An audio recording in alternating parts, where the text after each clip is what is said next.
كذب أصحاب الأيكة المرسلين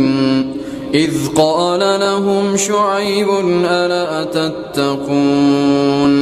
إني لكم رسول أمين فاتقوا الله وأطيعون وما أسألكم عليه من أجر إن أجري إلا على رب العالمين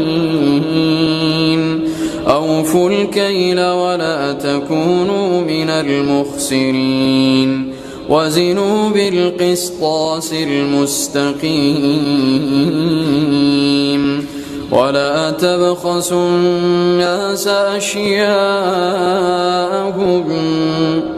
ولا تبخسوا